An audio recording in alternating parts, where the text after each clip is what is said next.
Dans la vidéo du jour, je vais te présenter selon moi quelles sont les 5 crypto-monnaies à recharger et à avoir dans son portefeuille lors d'un bear market.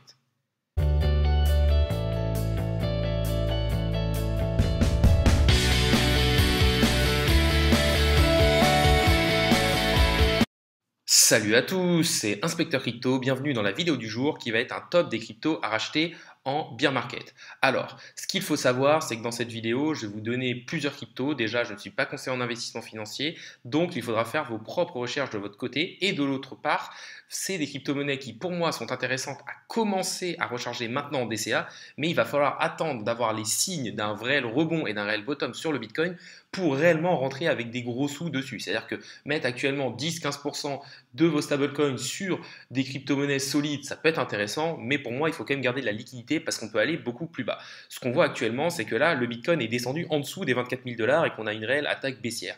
Et que pour moi, ça confirme tout simplement qu'on est parti sur un bear market qui pourrait durer plusieurs mois ou plusieurs années. Et donc, le bear market, c'est bien sûr le meilleur moment pour acheter des crypto-monnaies à plus bas prix. Mais il faut faire attention parce que la plupart des crypto-monnaies ne retrouveront jamais les plus hauts historiques qu'ils ont eu. Et c'est pour ça qu'il faut essayer d'aller dans des crypto-monnaies de qualité. N'hésitez pas à liker la vidéo, à commenter pour me dire quel est votre top crypto à racheter en bear market. N'hésitez pas non plus à vous abonner, ça récompense le travail que je fais au jour le jour et ça permet de faire grossir la communauté. N'oubliez pas mon Twitter InspecteurCrypt1, ça me permettra de gagner en visibilité et donc peut-être de faire des concours dans le futur lorsque j'aurai la surface de personnes nécessaire. Passons tout de suite sur le thème de la vidéo du jour, à savoir le top 5 des crypto-monnaies. Pour ce faire, j'ai pris que des projets très solides et pour moi les critères sont assez simples. Il faut que ces crypto-monnaies soient dans le top 50 ou alors peut-être 60 des crypto-monnaies, même si la plupart je vais aller les chercher dans le top 20. Il faut que au niveau fondamental et roadmap sur les années à venir, ce soit vraiment très solide et que l'équipe soit connue et très solide. Ce que je veux dire par là, c'est qu'une crypto-monnaie qui sur les 2, 3, voire 5 prochaines années à venir a une réelle roadmap, a des grosses équipes et a une grosse market cap, c'est une crypto-monnaie qui a de très grandes chances d'être encore là et de réussir. Et c'est pour ça que j'ai choisi ces 5 crypto-monnaies. Il faut donc avoir un objectif long terme, parce qu'un bear market peut durer longtemps, et rentrer en DCA pour faire les plus gros gains. Concernant les crypto-monnaies en 5e position, j'en ai mis 2 ex aequo parce que j'avais vraiment des doutes et que ça va avec mon objectif long terme et parce que j'ai vraiment me suis bien renseigné sur ces 2 crypto-monnaies et que je pense qu'elles peuvent réussir. La première, c'est Theta. Theta qui est un logiciel de streaming décentralisé. Et pourquoi je pense que Theta dans le futur peut exploser et être encore là dans 5 ans, c'est parce que c'est quelque chose qui est sur tous les narratifs d'avenir. On est sur du streaming décentralisé, on est sur du gaming décentralisé, on est sur du partage de bandes passantes pour justement pouvoir diffuser des événements avec une très haute qualité vidéo, on est sur de l'infrastructure au niveau des métaverses, on en parle comme le futur Twitch. Donc moi vraiment, ils sont dans toutes les tendances, c'est un projet très solide avec une grosse team qui a une grosse roadmap, donc pour moi dans les années à venir, Theta devrait exploser. L'autre crypto-monnaie que je trouve très intéressant, c'est AAVE. AAVE pourquoi? Parce que pour moi la finance décentralisée est l'un des gros narratifs d'avenir et que AAVE est le plus gros logiciel de finance décentralisée au niveau d'Ethereum qui est le numéro 1. Et surtout ce qu'on peut voir c'est que oui, en termes de dollars, on voit que la TVL, c'est-à-dire l'argent bloqué sur AAVE, a pas mal baissé. Mais maintenant si on le met en fonction du nombre d'Ethereum, on voit que ça reste stable. Ça veut dire que oui, il y a moins d'argent parce que les actifs qui ont été mis dessus ont été dévalués, mais par contre en termes de nombre de crypto-monnaies qui sont posées dessus, on voit qu'on est quasiment sur un plus haut historique et qu'énormément de gros institutionnels continuent à utiliser la finance décentralisée pour justement avoir des rendements réguliers. Et donc c'est pour ça que je pense que Theta et AVE peuvent être intéressants dans un objectif long terme.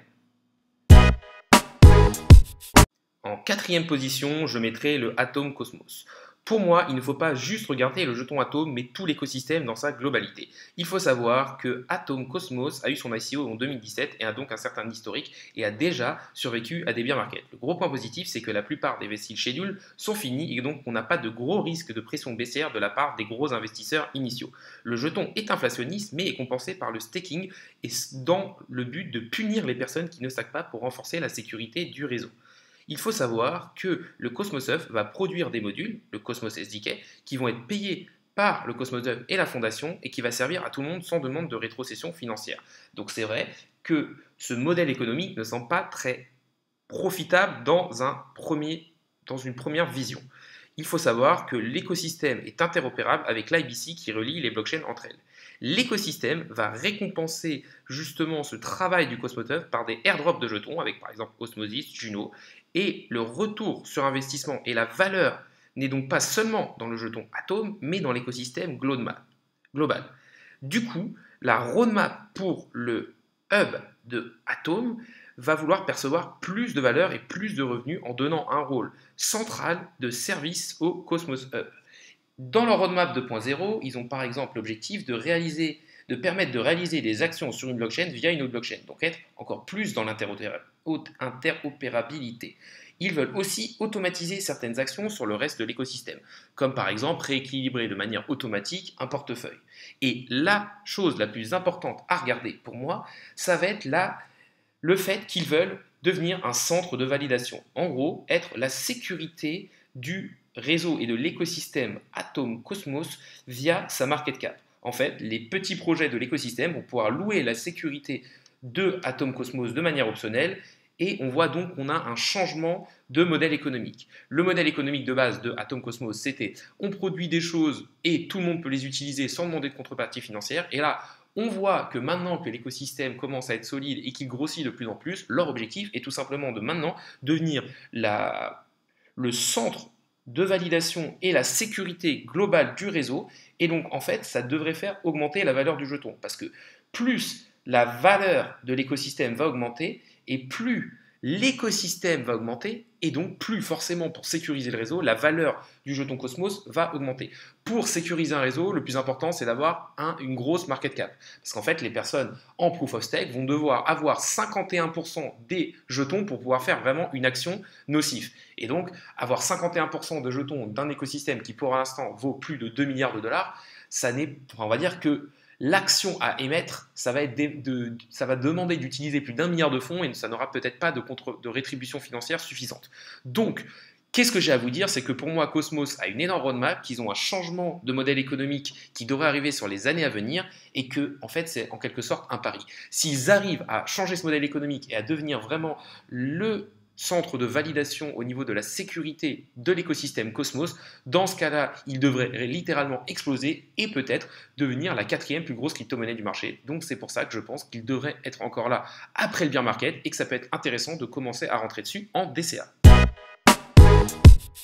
En 3e position, je mettrai Chainlink, qui est un oracle décentralisé et qui permet d'apporter des données extérieures à la blockchain dans la blockchain. Il est donc indispensable à l'exécution de smart contracts qui sont quand même au cœur de l'écosystème des crypto-monnaies. Il faut savoir que Chainlink a une market cap capée à 1 milliard de links, c'est-à-dire qu'il n'y aura jamais plus de 1 milliard de links en circulation. Il faut savoir aussi que lors de 2021, 50% de leurs revenus ont été au niveau de la fourniture de données au niveau de la finance décentralisée, principalement des données de prix. Et ils essaient justement d'évoluer vers d'autres secteurs, comme par exemple la Proof of Reserve, qui vise à auditer des réserves de projets, ou alors par exemple la création de smart contracts dynamiques pour aider par exemple à l'automatisation de DAO. En 2022 et sur les années à venir, ils ont une roadmap très solide, avec une partie qui vise à intégrer les données des entreprises dans la blockchain. Ça peut donc permettre de faire rentrer plus d'institutionnels et d'aller chercher vraiment des acteurs qui ont énormément d'argent et rendre plus mainstream les crypto-monnaies. Une autre partie de leur service sera au niveau des services cross-chain avec la communication inter-blockchain sur leur secteur d'activité, c'est-à-dire l'échange de données entre smart contracts. Une autre chose aussi intéressante, ce sera la distribution de données aléatoires qui seront par exemple utilisées pour des casinos virtuels. Il y a une dernière chose, c'est le Chainlink Market, qui est un marché d'informations vérifiées à la demande et qui peut vraiment avoir une croissance énorme sur les années à venir. En plus de ça, il va aussi avoir l'arrivée du staking qui pourra encore plus sécuriser le réseau Chainlink. Sur le long terme, Chainlink veut attirer les entreprises et être au cœur de l'exécution de smart contracts de manière décentralisée et interopérable.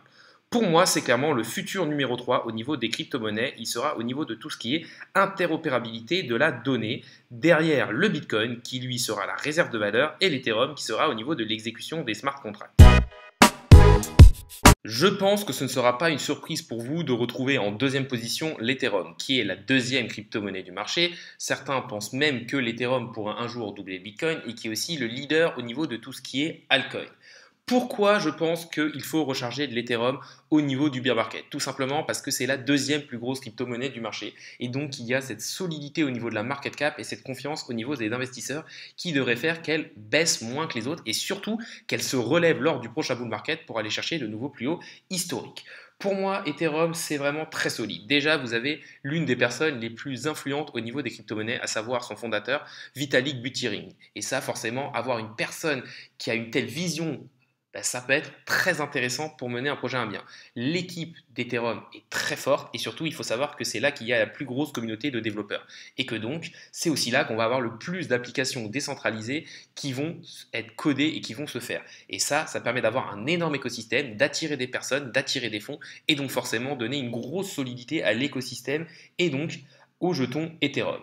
Autre chose aussi à regarder, c'est que l'important pour avoir un jeton, c'est d'avoir une utilité, mais surtout que ce jeton attire les gros investisseurs institutionnels. Et quand on regarde la market cap, la total value lock qui est bloquée au niveau de la finance décentralisée, on voit que 60 ou 70% est bloqué au niveau d'Ethereum.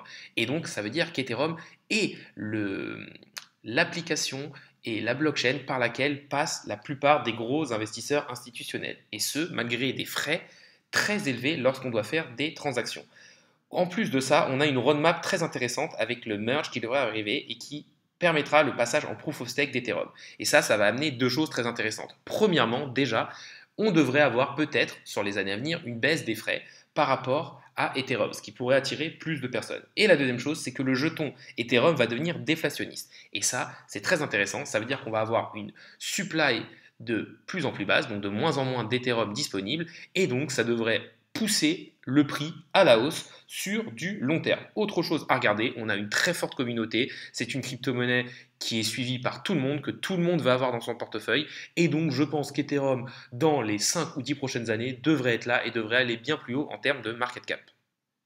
Si on regarde l'Ethereum Rainbow Price Chart, on peut voir qu'on est sur une zone hyper intéressante pour acheter de l'Ethereum. On voit que c'est une zone qui, hormis lors du crash Covid, tient depuis l'historique de l'Ethereum. Et on voit que là, on est dans une zone qui est une zone où l'Ethereum est sous-évalué et qu'on est même en train d'arriver dans une zone vraiment d'achat quasiment idéale parce que selon ce graphique, on voit que le plus bas serait aux alentours des 900 ou 1000 dollars. Donc acheter de l'Ethereum au prix actuel aux alentours des 1200 dollars peut être intéressant, toujours en DCA parce qu'on peut bien aller plus bas et là ce n'est qu'un graphique historique, mais on voit qu'on commence à être sur des prix très intéressants au niveau de l'Ethereum.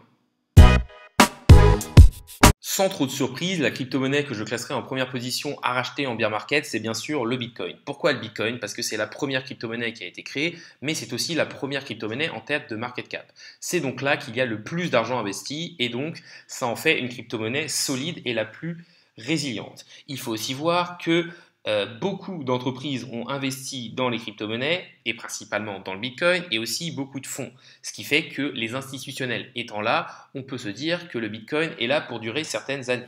Une autre chose très intéressante, c'est que le crypto-monnaie a aussi été élu monnaie légale dans certains pays, ce qui renforce sa solidité et qui nous fait dire que dans les années à venir, elle devrait encore être là et que donc investir dessus a un moins gros risque que investir sur les altcoins.